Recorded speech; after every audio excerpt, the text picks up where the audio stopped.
प्रिय मित्रों, स्वागत है आपका आपके अपने चैनल स्टडी विद प्रदीप पे। यूपी टीईटी को ध्यान में रखते हुए बाल विकास का अर्थ, आवश्यकता, क्षेत्र और महत्वपूर्ण यानी आज सीडीपी में जो हम लोग चर्चा करने वाले पहला अध्याय है और इस अध्याय को कहा गया बाल विकास का अर्थ, आवश्यकता, क्षेत्र और महत्वपूर्ण तथ्य जो हैं उनको हम लोग एक एक करके पढ़ने वाले हैं और उनके सारे तथ्यों को समझने वाले हैं वन लाइनर के माध्यम से। इसी प्रकार से आपको हर एक चैप्टर का वन लाइनर आपको प्रोवाइड कराया जाएगा सीडीपी का, चाहे वो पर्यावरण का। आपने एक क्लास देखा होगा, पर्यावरण का आपका अपलोड किया गया था, आपने देखा होगा और बहुत सारे लोगों ने सराहना की है। परिवार से संबंधित कुछ तथ्य हमने आपको प्रोवाइड कराए थे। तो चलिए देखते हैं इसमें आज के क्या तथ्य हैं और ये प्रश्न पूछे गए हैं, उन्हीं प्रश्नों को यहाँ पे रखा गया है। हम उम्मीद करेंगे किसी तरह के प्रश्न आपके परीक्षा में पूछे जाएंगे और आप इसका लाभ उठा सकते हैं। सबसे पहले पूछा जाता है विकास गर्भावस्था से लेकर के जीवन पर्यंत चलता है। अब ये बड़ा बेसिक सा क्वेश्चन यहाँ पे लिखा गया है कि विकास गर्भावस्था से लेकर के जीवन पर्यंत चलता है। विकास को आप लोग क्या कहते हैं? डेवलपमेंट कहते हैं और ग्रोथ को वृद्धि कहते हैं। तो विकास मतलब यहाँ डेवलपमेंट है और ये कहाँ से शुरू होता है? डेवलपमेंट गर्भावस्था से शुरू होकर के और कहाँ तक जाता है? जीवन पर्यंत चलता रहता है। कहाँ तक चलता है? जीवन पर्यंत चलता है, यानी ये कहाँ से? गर्भावस्था से लेकर के जीवन पर्यंत चलने तक की घटना होती है। अब बात करते हैं विकास में होने वाले परिवर्तन, जैसे कि शारीरिक परिवर्तन हो जाता है। क्वेश्चन पूछा गया, ध्यान से देखिएगा। शारीरिक परिवर्तन हो जाता है, सामाजिक परिवर्तन हो जाता है, मानसिक परिवर्तन होता है और कौन सा परिवर्तन होता है? संवेगात्मक। अगर ध्यान से देखें तो शारीरिक, जिसे आप लोग क्या कह सकते हैं, तो इसे आप बॉडी से कह सकते हैं या फिजिकल कह सकते हैं, ठीक है। उसके बाद सामाजिक, सोशल कह सकते हैं, मानसिक, मेंटल कह सकते हैं और संवेगात्मक को आप क्या कह सकते हैं? तो इन प्रकार से आपके जो हैं चार प्रकार के साइन देखने को मिलती है। विकास में होने वाले परिवर्तन जो हैं ये चार प्रकार के परिवर्तन होते हैं। आपका शारीरिक परिवर्तन हो सकता है, मानसिक परिवर्तन हो सकता है और सामाजिक परिवर्तन और संवेगात्मक परिवर्तन हो सकता है। तो ये आपका इम्पॉर्टेंट पॉइंट है, कौन कौन से परिवर्तन होते हैं तो आप देख सकते हैं। विकास में होने वाले परिवर्तन गुणात्मक होते हैं। कैसे होते हैं? गुणात्मक होते हैं। विकास में जो परिवर्तन होता है वो कैसा होता है? गुणात्मक होता है। मैं आपको बता दूं, यह पॉइंटेड उन्हीं प्रश्नों को रखा गया है जो प्रश्न चाहे UP TET, C TET, H test में पूछे गए, चाहे हरियाणा में, चाहे टेट में, चाहे रीट में, कहीं ना कहीं पूछे गए हैं। उन्हीं प्रश्नों को यहाँ पे रख दिया गया है, पॉइंटेड के रूप में रख दिया गया, बस उन्हें समाहित कर दिया गया और एक रिवीजन पॉइंट ऑफ व्यू से आप इसे पढ़ सकते हैं, रिवीजन कर सकते हैं। यहाँ पे अगर आप डिटेल में पढ़ना चाहते हैं या उसमें बहुत ज़्यादा अध्ययन करना चाहते हैं तो उस तरह की क्लास नहीं है। आप रिवीजन करना चाहते हैं तो कर लीजिए। बहुत डिटेल में अगर आप पढ़ करके मतलब इसमें अगर सोचते हो कि हम बाल विकास का टीचर बन जाएं तो उतना डीप यहाँ पे नहीं पढ़ाया जा रहा है। यहाँ पे वही चीज़ें दी जा रही जो परीक्षा की दृष्टि से महत्वपूर्ण है। हाँ, ये मैं कह सकता हूँ कि जब सारे चैप्टर समाप्त होंगे तो आपके सामने एक ओवरव्यू ऐसा होगा कि आप 30 क्वेश्चन में बड़े आराम से आप 25 क्वेश्चन, 22 क्वेश्चन, 26 क्वेश्चन कर सकते हैं, जो कि इन्हीं प्रश्नों से मिलते जुलते मिलेंगे आपको। तो ये आपके लिए इसलिए महत्वपूर्ण है। जिन लोगों को सिर्फ रिवीजन करना वो लोग कर सकते हैं, जिनको पूरी लर्निंग करनी है कि हमको पूरा सीखना है, पूरा अधिगम करना है और मुझे इस सब्जेक्ट का टीचर बनना है, तो मैं बता दूं कि ये जब तक एग्ज़ाम है तब तक उतना डिटेल में यहाँ पे क्लास नहीं चल पाएगी।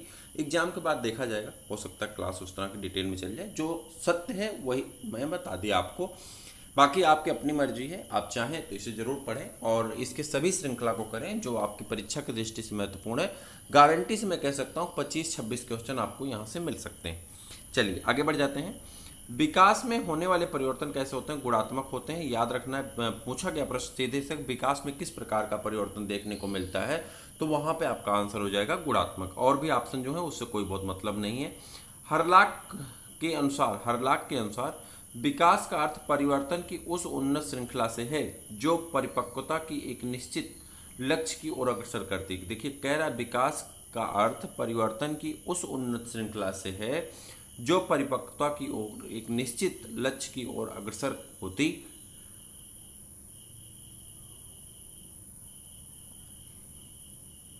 विकास क्रम प्राणी की परिपक्व अवस्था प्रदान करता है। तो ये बात तो यहाँ पे कही गई है कि किसने? हरलाक के अनुसार ही कहा गया कि विकास क्या है कि एक उन्नतशील श्रृंखला है जो परिपक्वता की ओर जाती है। तो वही कहा जा रहा है परिपक्वता की अवस्था को प्रदान करता है। विकास को क्रमिक परिवर्तनों की श्रृंखला भी कहा जाता है। विकास को क्या कहते हैं? क्रमिक यानी सीरियल डेवलपमेंट की क्या कह सकते हैं? श्रृंखला कह सकते हैं, सीरीज कह सकते हैं। विकास के फलस्वरूप व्यक्ति में नवीन विशेषताओं का उदय होता है और पुरानी विशेषताओं की समाप्ति होती है। कह रहा है जो हमारी नई विशेषताएं हैं, नए नए गुण हैं जो हम सीख रहे हैं, उनका डेवलपमेंट होगा, उनका विकास होगा, और जो हम नहीं सीखेंगे वो क्या होंगे, धीरे धीरे लुप्त होते चले जाते हैं। जैसे मैं आपको छोटा सा उदाहरण ले लो, जब आप पढ़ना लिखना शुरू किए थे तो उस समय आपको लिखने में प्रॉब्लम थी, पढ़ने में प्रॉब्लम थी। अब क्या हुआ कि आपको इन सारी चीज़ों में कोई प्रॉब्लम नहीं, आपको लिखना होगा लिख सकते हैं, पढ़ना होगा पढ़ सकते हैं, याद करना होगा याद कर लेंगे, समझना होगा समझ लेंगे। अब क्या हुआ कि धीरे धीरे जैसे एज बढ़ रही है तो रिमेंबर करने की क्षमता आपकी घट रही है, याद रखने की क्षमता घट रही है, और चीज़ें, बहुत सारे तथ्य आपको याद रखने होते हैं, जिससे सब्जेक्ट के तथ्य आपके छूटते जाते हैं। इन्हीं श्रृंखलाओं को ध्यान में रखते हुए मैंने आपके लिए वन वर्ड्स ले आए, वन लाइनर ले आए, जो आपकी परीक्षा की दृष्टि से महत्वपूर्ण हो सकते हैं। ठीक है, तो ये चीज़ें आपके लिए लाभदायक हो सकती हैं। कह रहा है कि नई चीज़ें हम सीखते हैं और पुरानी चीज़ों का धीरे धीरे समाप्ति होती, लोप होता चला जाता है। डेवलपमेंट की बात हो गई, अब किसकी बात होगी, वृद्धि की, जिसे हम लोग ग्रोथ कहते हैं। वृद्धि शारीरिक और मानसिक परिपक्वता लाती। कैसी परिपक्वता लाती, शारीरिक और मानसिक, जो जन्मजात होती। वृद्धि क्या होती है, जन्मजात होती है। विकास में होने वाले परिवर्तन, विकास में होने वाले परिवर्तन रचनात्मक और विनाशात्मक दोनों प्रकार के होते हैं। देखिए कह रहा है विकास में होने वाले परिवर्तन रचनात्मक, यानी यहाँ पे कह दीजिए सृजन करना, और विनाशात्मक मतलब विनाश करना, दोनों का काम करता है। दोनों प्रकार के परिवर्तन हो सकते हैं। मान लीजिए किसी में पॉजिटिव परिवर्तन है तो रचना का काम करेगा, किसी में निगेटिव परिवर्तन आ गया तो विनाश का काम करेगा, लेकिन विकास तो उसका भी होगा। जैसे एक नॉर्मल सा कोई व्यक्ति है, अब वो कुछ कोई लर्निंग करना चाह रहा है, कंप्यूटर सीखना चाह रहा है, तो धीरे धीरे सीखते सीखते सीखते वो कंप्यूटर का मास्टर बन जाएगा एक दिन। ठीक, आज अभी आप इसको क्वेश्चन परीक्षा की दृष्टि से रट रहे हैं, रटते रटते रटते धीरे धीरे पढ़ते पढ़ते क्या होगा कि एक दिन सारे क्वेश्चन आपके दिमाग में रहेंगे, और आराम से परीक्षा में आप 30 में 30 भी कर सकते हैं। ठीक है, 25-26 तो बड़े आराम से मिल जाएंगे इसी नोट से, मैं गारंटी से कह सकता हूँ। आगे बढ़ जाइए, अब विनाशात्मक की बात करें। अब कुछ ऐसे कार्य हैं, जैसे कि मान लो कोई गुंडा मवाली है, अब उसे विनाश करना है तो वो धीरे धीरे ग्रुप में मेंबर बनेगा ना, धीरे धीरे उसका डेवलपमेंट होगा। पहले वो छोट भैया होगा, फिर बड़ भैया होगा, तो यहाँ पे सीधे से कहें कि जो हमारा विकास होता है वो रचनात्मक हो सकता है, यानी पॉजिटिव हो सकता है, और विनाशात्मक यानी नेगेटिव भी हो सकता है। यानी हम कुछ सृजन भी कर सकते हैं और सृजन की हुई चीज़ों का विनाश भी कर सकते हैं। प्रारंभिक अवस्था में होने वाले परिवर्तन रचनात्मक होते हैं। अब देखिए जब जीवन का शुरुआत होती है तो यहाँ पे प्रश्न ध्यान से देखिएगा कि जीवन के शुरुआत में जो परिवर्तन होते हैं वो कैसे होते हैं, रचनात्मक होते हैं। बड़ा क्वेश्चन साधारण सा पूछ लिया कि जो उम्र होती है शैशवावस्था या बाल्यावस्था, इस उम्र में होने वाले परिवर्तन किस प्रकार के डेवलपमेंट पाए जाते हैं, तो वहाँ पे आपका आंसर होगा कि रचनात्मक पाए जाते हैं। उन्होंने दे दिया मानसिक, शारीरिक, विनाशात्मक, रचनात्मक, तो आपका आंसर सीधा सीधा कौन होगा,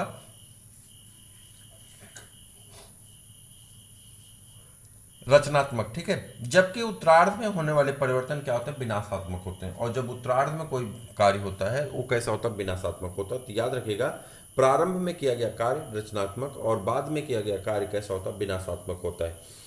रचनात्मक परिवर्तन से प्राणी में परिपक्वता आती। देखिए रचनात्मक परिवर्तन से प्राणी में परिपक्वता आती ही, यानी ज्ञान बढ़ता है, उसका डेवलपमेंट होता है। जबकि विनाशात्मक परिवर्तन से उसमें क्या होती है, वृद्धावस्था आती है। ठीक, रचनात्मक परिवर्तन से उसमें परिपक्वता आती है। एक बच्चा है वो धीरे धीरे रचनात्मकता से बढ़ता बढ़ता बढ़ता बढ़ता सृजन करते करते एक दिन परिपक्व हो जाएगा, सीख जाएगा, और जब उसमें विनाशात्मक आएगा धीरे धीरे उसका विनाश होगा और वो वृद्धावस्था की तरफ बढ़ता चला जाएगा। ठीक है, क्रो और क्रो, इनका नाम तो आप बहुत बार सुन चुके होंगे। क्रो और क्रो के अनुसार बाल मनोविज्ञान वह वैज्ञानिक अध्ययन है, बाल मनोविज्ञान वह वैज्ञानिक अध्ययन जो व्यक्ति के विकास के अध्ययन गर्भकाल से प्रारंभ से किशोरावस्था की प्रारंभिक अवस्था तक करता। कह रहा है कि इन्होंने कहा, क्रो और क्रो ने कहा कि जो व्यक्ति के विकास का अध्ययन गर्भकाल के प्रारंभ से, यानी गर्भकाल में बच्चा पहुंचा तभी से लेकर के किशोरावस्था की प्रारंभिक अवस्थाओं तक करता है। ये बात किसने कही थी, क्रो एंड क्रो ने कही थी। ठीक है, स्किनर के अनुसार, स्किनर भी हैं यहीं पे, स्किनर के अनुसार बाल मनोविज्ञान बालक के व्यवहार और अनुभव का विज्ञान है। कह रहा बाल मनोविज्ञान बालक के व्यवहार और अनुभव का विज्ञान है, बाल मनोविज्ञान बालक के व्यवहार और अनुभव का विज्ञान है। ठीक है, विकास को 3 भागों में विभाजित किया गया है, उत्पत्ति, वृद्धि और अपकर्ष। उत्पत्ति, वृद्धि और अपकर्ष, 3 प्रकार का विकास बताया गया है। विकास को कितने भागों में बांटा गया, डेवलपमेंट को। उत्पत्ति यानी जब आपके विचार आए, ओरिजिन जिसे कहते हैं ओरिजिन साइन, वह वृद्धि हो जाए और एक समय आ जाए कि उसका नष्ट हो जाए, तो क्या होगा, उत्पत्ति, वृद्धि और अपकर्ष। ये 3 चरण होते हैं किसके, विकास के। डेवलपमेंट के कितने चरण हैं, 3 चरण हैं, उत्पत्ति, वृद्धि और अपकर्ष। याद रहेगा। चलिए, विकास एक ऐसी प्रक्रिया है जिसका प्रारंभ गर्भावस्था से होता है। विकास एक ऐसी प्रक्रिया है जिसका प्रारंभ गर्भावस्था से होता है और जीवन पर्यंत किसी न किसी रूप में चलता रहता है। कह रहा विकास एक ऐसी प्रक्रिया है जिसका प्रारंभ गर्भावस्था से होता है और जीवन पर्यंत किसी न किसी रूप में चलता रहता है। ठीक। बाल विकास का उद्देश्य बालकों में सदाचार की भावना विकसित करना। कह रहा बाल विकास का उद्देश्य क्या होता है, बालकों में सदाचार की भावना को विकसित करना होता है। यह भी प्रश्न आपका पूछा गया है। कह रहा है बाल विकास का उद्देश्य बालकों में सदाचार की भावना का डेवलपमेंट करना होता है या विकसित करना होता है। बाल मनोविज्ञान बच्चों के विकास की विभिन्न अवस्थाओं का अध्ययन कर बाल मनोविज्ञान बच्चों की विभिन्न अवस्थाओं का अध्ययन कर शिक्षक को यह बताता है कि कब और किस अवस्था में बच्चों को क्या और कैसे सिखाया जाए। कह रहा बाल मनोविज्ञान बच्चों के विकास की विभिन्न अवस्थाओं का अध्ययन कर शिक्षक को यह बताता है कि कब और किस अवस्था में बच्चों को क्या और कैसे सिखाया जाए। हरलाक ने कहा है कि विकास वृद्धि तक ही सीमित नहीं है। हरलाक ने कहा है विकास वृद्धि तक ही सीमित नहीं है, वरन इसमें प्रौढ़ावस्था के लक्ष्य की ओर परिवर्तन और प्रगति क्रम चलता रहता है। शरीर के अंगों में बढ़ोतरी को वृद्धि कहते हैं। शरीर के अंगों में बढ़ोतरी को क्या कहते हैं, वृद्धि कहते हैं। वृद्धि का मापन और मूल्यांकन किया जा सकता है। देखिए, शरीर के अंतर्गत होने वाली वृद्धि को क्या कहते हैं हम लोग, बढ़ोतरी को वृद्धि कहते हैं, जो हमारे शरीर में चलेगा। वृद्धि का मापन और मूल्यांकन किया जा सकता है। वृद्धि का मापन और मूल्यांकन किया जा सकता है, लेकिन विकास का नहीं।